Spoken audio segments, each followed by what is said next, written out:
Sex should be easy, right? The reality is that sex is something you can get better at with practice, but it starts with knowing how your body actually works in the bedroom. I'm Dr. Jocelyn, urologist and pelvic surgeon. Welcome back to the Dr. Jocelyn podcast, your trusted guide for leveling up your health, sex life, and relationships with evidence-based tools. I get questions about this topic literally every single day in my practice. Patients come in worried that they're broken. Maybe they're taking too long to orgasm or they're ejaculating too soon. They're concerned about their anatomy or confused about why their experience doesn't match what they're seeing in the movies or erotic films. And you know what I tell them every single time?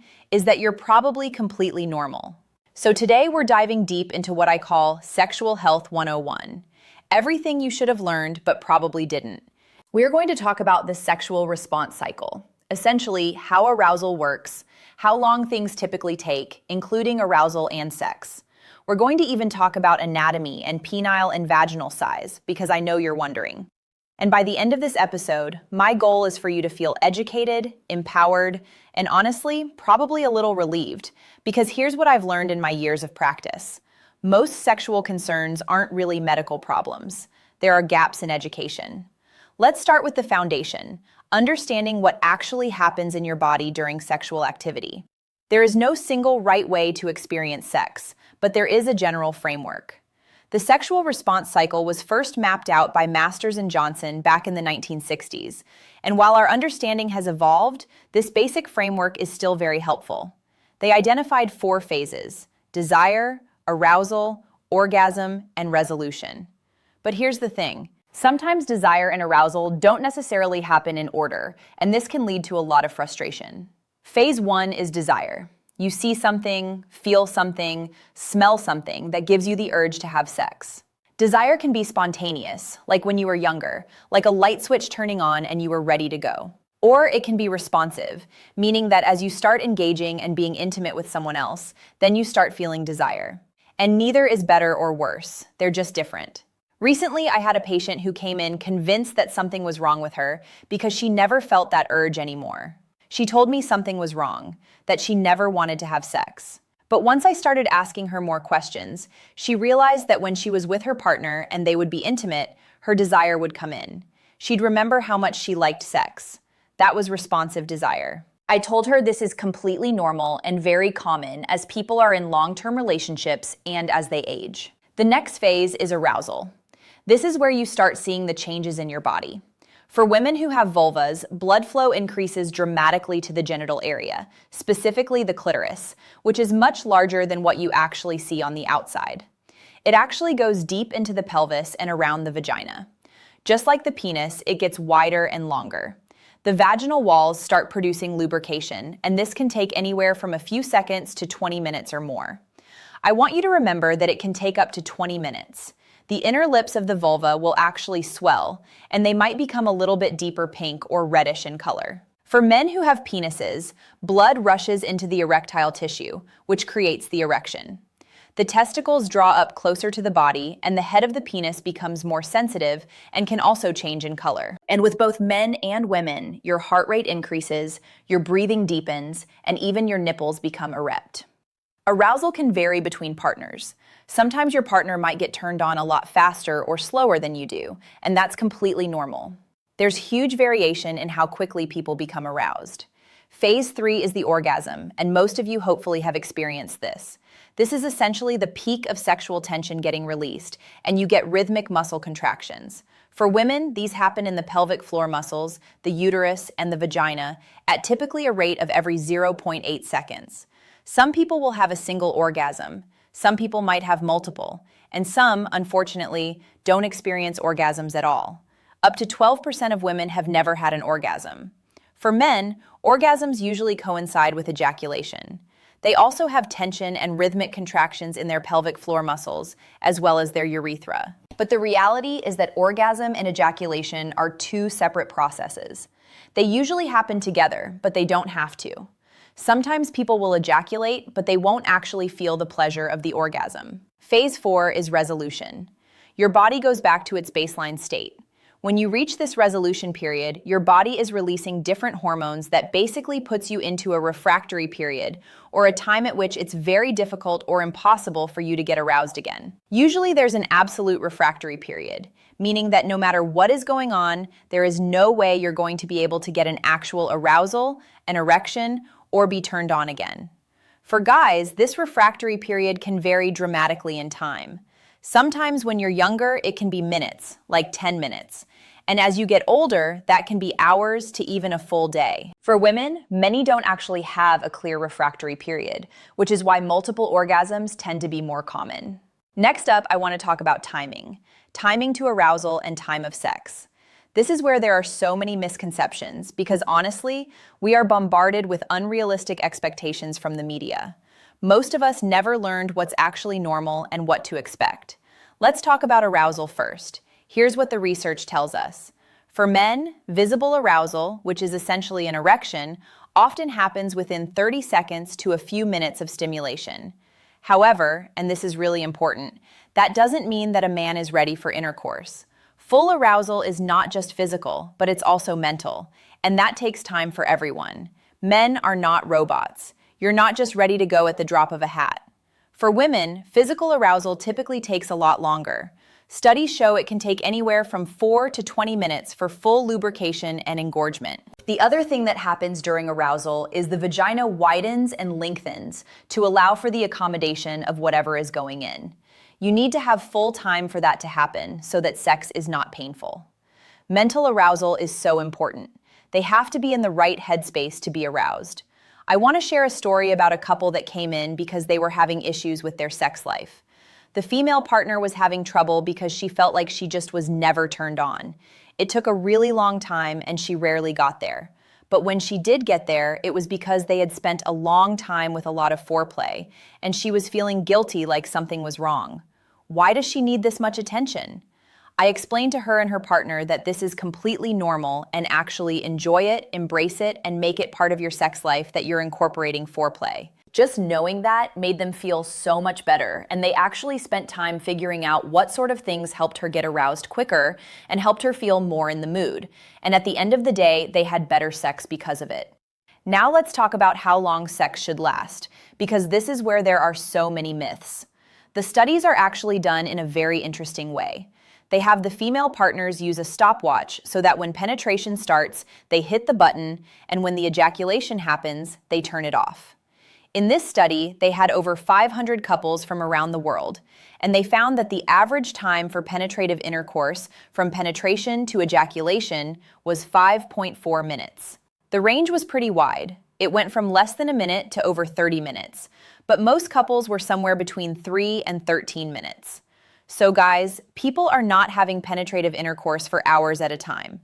This study only looked at penetration, not total sexual activity. That could include foreplay and other types of sex, which are very much part of a sexual encounter. When you look at a real encounter, it typically lasts longer, like 15 to 30 minutes. But bottom line, if your penetrative sex lasts 2 minutes or 20 minutes, you're both within the normal range. What matters is that your partner and you are satisfied with your experience. There's no one you need to compare yourself to. I've had patients who literally come in convinced that they had premature ejaculation because they lasted only 7 minutes. That's above average. On the flip side, I've seen people who are worried because they feel like they're lasting too long and there's too much friction. Again, what matters is how you feel, not what society tells you. Here's the interesting thing.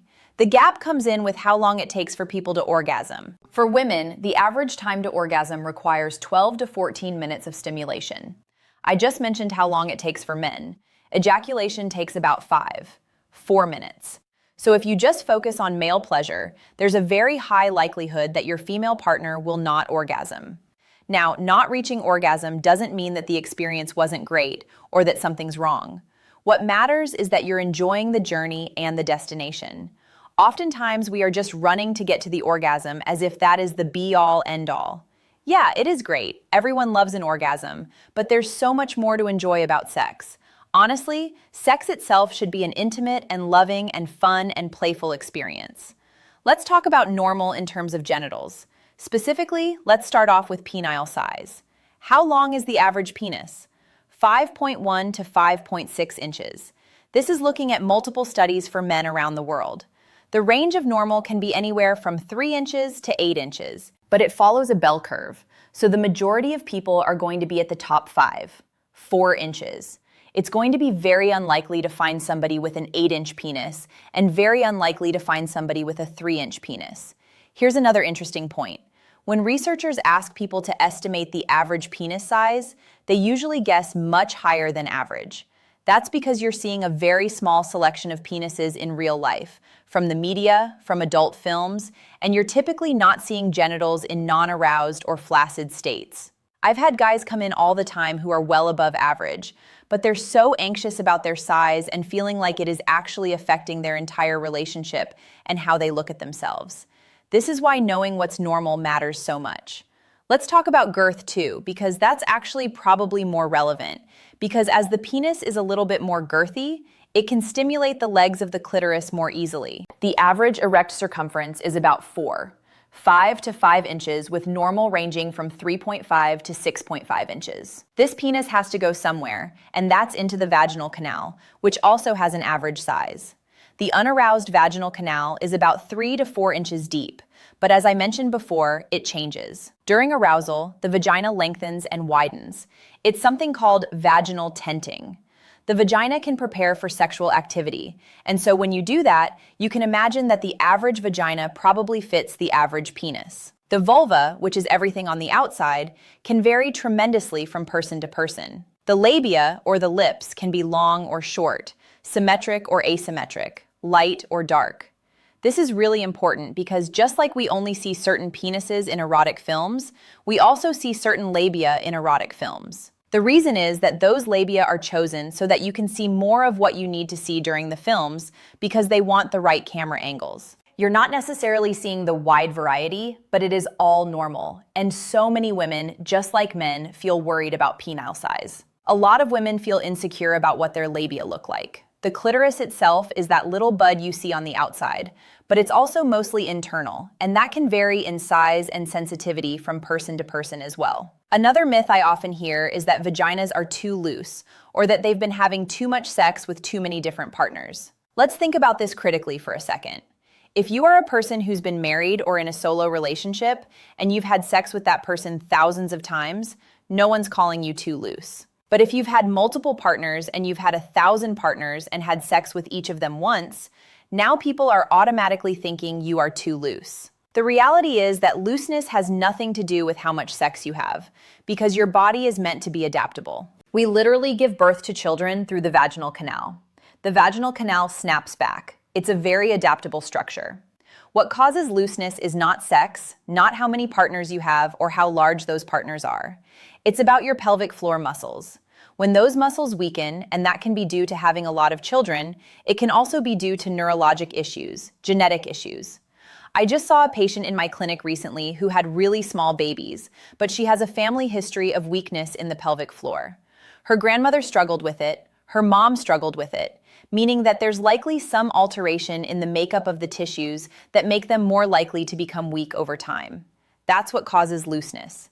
In terms of tightness, I think people think that tightness is a good thing. If your pelvic floor is always tight, that means that it's not functioning normally, and it will likely hurt during sexual intercourse. It does not mean that it's a good thing. You want your vagina to be normally functioning. It should be able to tighten, it should be able to relax, and it should never be painful to have sex. Bottom line, having sex with someone isn't about matching some ideal measurements. It's about actually talking to each other, making sure there's enough time for desire and arousal, and allowing lubrication and just enjoying the experience. The reality is, it is not about how large your penis is or how large your vagina is. It is about actually talking to each other, understanding what feels good, and allowing for time for arousal and lubrication, and your body to do the normal things it does to prepare for sex. I've seen couples with every possible combination of anatomy find ways to have very satisfying sexual experiences. Now, I want to talk about a few of the other myths I hear about all the time. These cause so much unnecessary anxiety. Knowing the facts can help a lot of people. Number 1, real orgasms only happen from penetration. This is completely false. The clitoris is the most reliable route for orgasm. It does not require stimulation from penetration necessarily to have an orgasm. The clitoris has about 10,000 nerve endings. That's more than the head of the penis. It's the only organ in the entire human body that's there just for pleasure. What you need to focus on in terms of allowing for female orgasm is stimulating the clitoris in a way that your partner enjoys. You have to ask them and talk to them and figure it out. I promise they will be happy that you care about their pleasure. Myth number 2, that sex should just automatically be amazing, and if it doesn't happen naturally, you shouldn't have to work at it. This one drives me nuts because good sex, just like anything else, is a skill. It requires practice, communication, and education. There's nothing wrong with learning techniques or using things like lubricant or other things in the bedroom and taking time to figure out what works. Because sex can be amazing with any partner. You just have to work at it. Working at sex is great because at the end of the day, that means that you will have sex worth having, that you both desire, that you both want, and that you both enjoy, rather than going through life trying to find the one person where you magically connect sexually. Next myth is that you and your partner should want to have sex the same amount all the time. This is impossible. Sexual desire varies enormously between people, and even within the same person, depending on hormones, stress, how long you've been in a relationship, how satisfied you are with that relationship, your other health conditions, maybe medications you're on. All of these things can affect how much you feel the urge to have sex. There's no normal for how often you should have sex. But I encourage people to have sex regularly because I think it's such an important part of being intimate, of feeling connected with another human being. There's actually data to show that it improves longevity. If you guys are struggling with different amounts of sex drive, it is important to talk about it to figure out ways where you can include intimacy and work on building that into your lives as a regular thing, whether that includes sex or not. A lot of times men will see sex as the only time that they're intimate, but there's value in being intimate without actually having sex. Incorporating that in your relationship will only let you understand and feel desire and enjoy each other in a way that you didn't before. Myth number 4 is that you should always just feel desire like on demand, or it should be spontaneous. I've talked about this throughout this podcast multiple times, but it's so important. Responsive desire, where you feel aroused first and then you feel desire, is like going to the gym. Oftentimes you don't feel like actually going to the gym, but once you're there, you're so glad you did because you actually feel great. It's the same thing. It's allowing yourself to feel aroused, be intimate, and then feeling desire afterwards. This is completely normal. A lot of people, women and men included, experience desire in this way. You have to be open to arousal, but also cultivate an environment where desire can flourish, so that you can actually feel aroused and feel desired throughout the day, not just during sex. Lastly, the myth is that pain with sex is normal. Pain with sex is never normal. Sometimes the very first time you have sex, it might hurt, because you're just not giving yourself time to allow for lubrication. But if you're having persistent pain every single time you have sex, please talk to a doctor. Don't just drink a glass of wine and relax. That's not going to work. You need to figure out what's going on. I want to wrap up with some practical steps that you can take starting today to help improve not only your sexual health, but your confidence in the bedroom. Step number 1 is reframe your relationship with normal. Instead of asking if you're normal, start asking if you're healthy and if you're satisfied and happy with your sex life. Normal is just a range. Likely you are normal, but what matters is how you feel. Are you enjoying your life? Do you feel like you're having a very good and pleasurable sexual experience? Great. Who cares what's normal? Step number 2 is talk. This is the most boring advice, but is the most important advice. You have to talk to your partner about what feels good, what doesn't, what you want to try, what you're curious about, and realize that this is going to take time. You're going to have to take small steps towards opening up lines of communication about something that most people feel very awkward about. You could even try things like, "Hey, I learned something really interesting today about sexual health. Maybe we can talk about this later." Start with really positive things and just get used to talking about sex, and I promise you it will enhance your sexual experience and your bonding as a couple significantly. Step number 3 is I want you to focus on the whole experience, not just the destination. Enjoy being connected, touching, intimacy, and of course, enjoy the orgasm. But what I want you to enjoy is the time it takes to get there, because that's when you really start noticing, being mindful, being present, and then ultimately having more intense and enjoyable orgasms. Step 4. If you're having issues like you're having pain or you're really upset or distressed about your sexual function and it's affecting your relationship, don't suffer in silence. Talk to a doctor who's an expert in sexual health or a sex therapist or somebody who can help walk you through these issues, because very often, once you've been diagnosed, we can help you get better. Lastly, step 5 is keep learning. Sexual education shouldn't stop after just this one episode or after one conversation. Keep reading, listening, however you learn best, just find education on sexual health, and don't be afraid to ask questions. Your homework for this week is have one conversation about sexual health. It can be with your partner, it can be with a friend, or if you don't feel comfortable, just write something down with yourself in a journal. And think about what you learned today that challenged your baseline assumptions and what you want to learn more about. As we close today, I just want to leave you with one thing to remember. Your sexual experience is yours. It doesn't have to match anyone else's to be valid, healthy, and satisfying. Remember, the range of normal is huge. What matters is how you feel, not what's normal. Communication and education will probably help alleviate a lot of your sexual issues. Your body and your experience are yours. If you felt like this episode made you feel more confident, taught you something new, make sure to share it with somebody who might benefit, because sexual health education is a human right that everyone deserves, but the large majority of people never received. And as always, remember to take care of yourself because you're worth it.